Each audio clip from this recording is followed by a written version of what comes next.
رمضان المبارک کی خاص دعائیں۔ دعا نمبر 1۔ حضرت عبادہ بن صامت رضی اللہ تعالیٰ عنہ فرماتے ہیں کہ جب رمضان المبارک کا مہینہ آتا تو رسول اللہ صلی اللہ علیہ وآلہ وسلم ہمیں یہ دعا سکھاتے: اللہم سلمنی لرمضان وسلم رمضان لی وتسلمہ منی متقبلا۔ ترجمہ: اے اللہ، مجھے رمضان کے لیے سلامتی عطا فرما اور رمضان کو میرے لیے سلامتی والا بنا، اس مہینے کو میرے لیے قبولیت والا بنا۔ دعا نمبر 2۔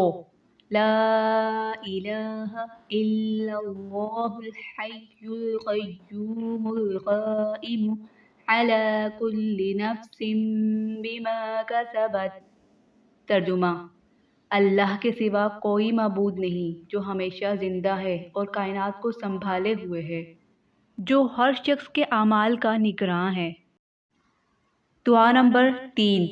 اللہم بارک لنا فی رمضان وسہل لنا اشکالنا۔